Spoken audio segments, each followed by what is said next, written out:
সাজিদ বাবা মামুনি কেউটা বাচ্চা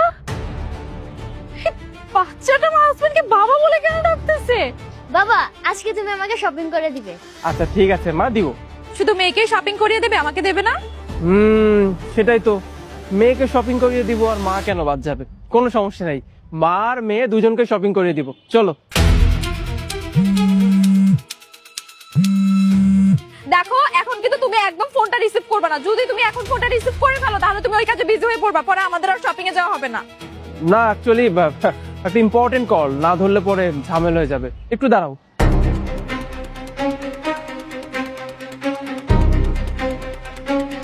হ্যালো। সাজিদ তুমি কোথায় আছো? কোথায় থাকবো আমি এই সময়? অফিসে। কেন? আচ্ছা আজকে তো আমার রুটিন চেকআপের ডেট, আমাকে হসপিটালে নিয়ে যাবে না? তুমি একাই চলে যাও তাহলেই তো হয়। আমি একা কি করে যাব? জানো যে আমি এখন অনেকটা অসুস্থ থাকি, তুমি তো বলছিলে আমাকে সাথে নিয়ে যাবে। আরে বাবা আমি অফিসের একটা মিটিং এ ব্যস্ত, কিছুক্ষণ পর একটা ইম্পর্টেন্ট মিটিং আছে, আমি যেতে পারবো না। তুমি কাইন্ডলি একটু কষ্ট করে একাই চলে যাও। আর তাছাড়া তুমি একটা কাজ করতে পারো, আমি আমাদের ড্রাইভারকে বলে দিচ্ছি তুমি ড্রাইভারকে নিয়ে যাও। আর অফিস টাইমে এভাবে বারবার ফোন দিবে না, আমি খুব ডিস্টার্ব ফিল করি। রাখছি। চলো মামুনি আমরা যাই। চলো।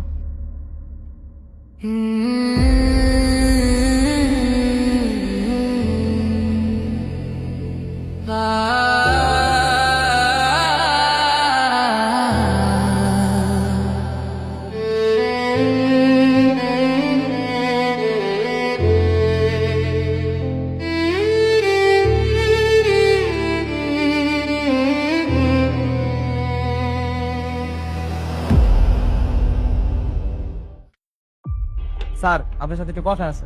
হ্যাঁ বলো। ওই ম্যাডাম আপনাদের এই চিঠিটা দিতে কইলো। তোমার ম্যাডাম? জি।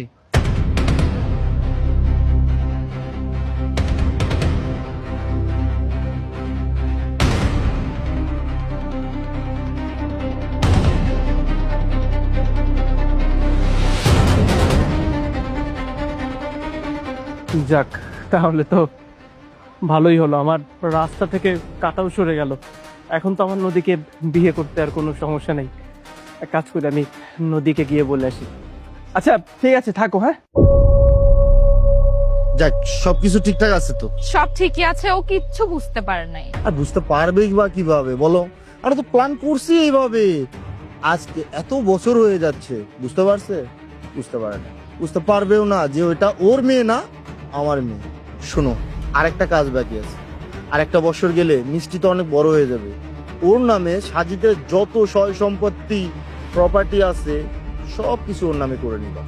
নেওয়ার পরে ওই ঘাট ধাক্কা দিয়ে বের করে দিব। তারপরে ওর সয় সম্পত্তি প্রপার্টি যত কিছু আছে আমরা দুজন, মানে আমরা তিনজন মিলে ভোগ করবো।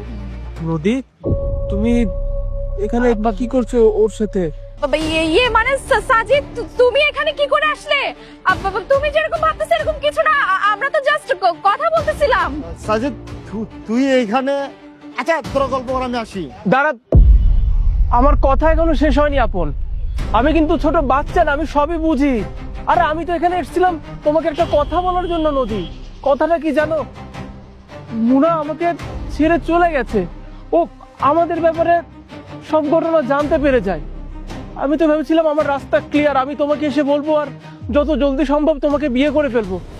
কিন্তু এখানে এসে দেখছি তুমি এতটা ঘনিষ্ঠভাবে ওর সঙ্গে সময় কাটাচ্ছ। নদী, তুমি কি আমাকে সত্যিটা বলবা? আরে তুই যেটা বুঝতেছিস এমনটা কিছু না, আমরা জাস্ট কথা বলতেছিলাম। হ্যাঁ হ্যাঁ হ্যাঁ সাজিদ, ও একদম ঠিক কথাই বলছে। তুমি আমাকে কেন বিশ্বাস করতেছো না? তুমি আমাকে বিশ্বাস করে এরকম কিচ্ছু না, আমি মিষ্টির কসম করে বলতেছি। এই তুমি আমার মেয়ের কসম খাবো না। মানে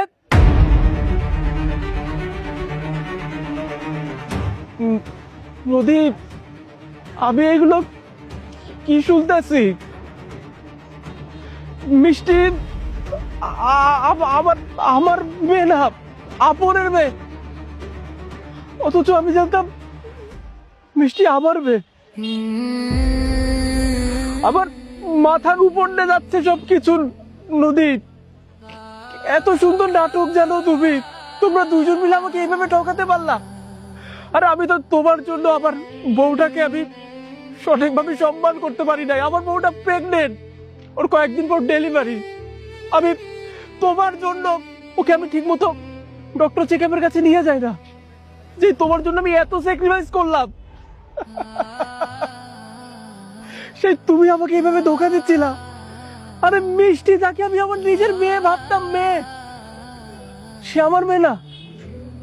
কত সুন্দর প্ল্যান সাজাইছো তোমরা না, ভুলটা আমারই হয়ে গেছে বুঝছো।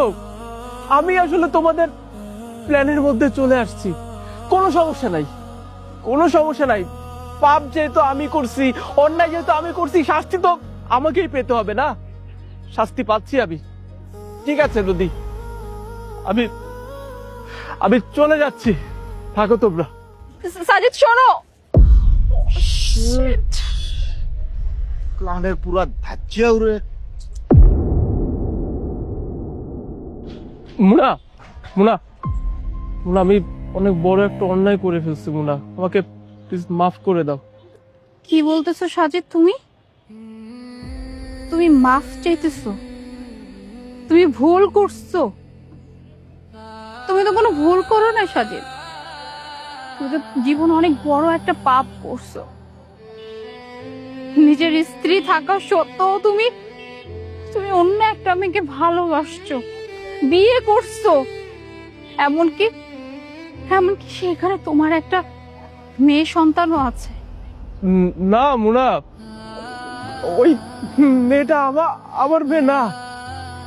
আমি এতদিন এটাই জানতাম যে ওটা আমার মেয়ে, পরে আজকে জানতে পারি ওটা আমার বন্ধু আপনের মেয়ে। ওরা দুজন মিলে আমাকে ধোকা দিচ্ছে মুনা। আমি বুঝতেও পারিনি ওরা কত সুন্দর নাটক করতো আমার সামনে, আর আমি ওদের জন্য তোমার সঙ্গে কত খারাপ ব্যবহার করছি মুনা। তোমাকে স্ত্রীর মর্যাদা সঠিকভাবে দিতে পারি নাই। যাই হোক মুনা, আমি আমার ভুলটা না বুঝতে পারছি মুনা। মানুষ মাত্রই তো ভুল করে নাকি না? প্লিজ আমাকে মাফ করে দাও মুনা, আমি ভিক্ষা চাচ্ছি তোমার কাছে। সাজিদ, আমি ক্ষণিকের জন্য না এটা ভেবেছিলাম যে হয়তো তুমি আমাকে ভালোবাসো বিধায় তুমি আমার কাছে ফিরে আসছো, কিন্তু কিন্তু সত্যিটা তো অন্য। তুমি ওই মেয়ের কাছে ধোকা খাইছো বিধায় তুমি আমার কাছে আবার ফিরে আসছো। সাজিদ, তুমি একেবারে এটা চিন্তা করলে না যখন তুমি এই কাজটা করছিলে যে আমার স্ত্রী আছে, আমার স্ত্রী প্রেগনেন্ট, আমার স্ত্রীর গর্ভে আমারই সন্তান, আর তুমি কি না আমাকে আর আমাদের এই সন্তানকে রেখে তুমি অন্য একটা মেয়ের সাথে সম্পর্কে জড়াইছিল? হ্যাঁ সাজিদ, তুমি তো শুধু আমাকে ধোকা দাও নাই, তুমি আমাদের বাচ্চাকেও ধোকা দিছো। তোমাকে ভালোবেসে আমি বিয়ে করছিলাম, ভাবছিলাম যে তুমি আমাকে অনেক ভালোবাসো, সারা জীবন আমাকে আগলে রাখবা, কিন্তু আজকে যখন আমি নিজের চোখে সবকিছু দেখলাম, আমার ভালোবাসার প্রতি যেন বিশ্বাসই উঠে গেছে। না মুনা, আমি যেটা করছি সেটা একটা পাপ। আমি পাপের প্রায়শ্চিত্ত করতে চাই মুনা। প্রত্যেকটা মানুষই কিন্তু একটা সেকেন্ড চান্স ডিজার্ভ করে মুনা। আমি তোমার কাছে ভিক্ষা যাচ্ছি, বিশ্বাস করো। আজকের পর আমি তোমাকে ছাড়া কোথাও যাব না। আর তোমার পেটে তো আমাদের বাচ্চা। আমি চাই না আমাদের বাচ্চা পৃথিবীতে আসার পর সে বাবার ভালোবাসা থেকে বঞ্চিত হোক মুনা। আমার জন্য চিন্তা করা দরকার নাই, আমার জন্য চিন্তা করা দরকার নাই।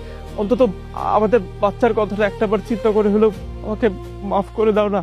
খবরদার, খবরদার মুখে এই কথা নিবা না যে আমাদের বাচ্চা। এই বাচ্চার প্রতি তোমার কোনো অধিকার নাই। এই বাচ্চার প্রতি যদি কারো অধিকার থেকে থাকে, সেই অধিকার শুধুমাত্র আমার। আর এই বাচ্চা যখন এই দুনিয়াতে আসবে, ও এটাই জানবে ওর কোনো বাবা নাই, ওর মাও আমি, ওর বাবাও আমি। আর সাজিদ, তুমি তো তোমার সুখ খুঁজে নিছিলা, তাই না? তো তোমার সুখ তো তোমাকে ধোকা দিল, সমস্যা নাই তো। একটা ধোকা খাইছো তো কি হয়েছে? আরো তো অপশন আছে, তাদের কাছে যাও। কিন্তু তুমি যদি এইটা ভেবে থাকো যে এত কিছু হওয়ার পরেও আমি তোমাকে ক্ষমা করে দিয়ে আবার আমার স্বামীর মর্যাদা তোমাকে দিব, এটা তাহলে তুমি ভুল ভাবতেছো। আমি তোমাকে ক্ষমা কোনো দিনও করবো না। আমি জানতাম যে তোমার একদিন এরকম অবনতি হবে, কিন্তু উপরওয়ালা যে এত তাড়াতাড়ি তোমার স্থানটা বুঝাই দিবে এটা আমি বুঝতে পারিনি। যাই হোক, তুমি তোমার জীবনে ভালো থেকো, আর কোনো দিনও আমার বা আমার সন্তানের কথা চিন্তাও করো না। মুনা, মুনা আমার কথাটা শোনো প্লিজ। মুনা আমি অনেক মুনা মুনা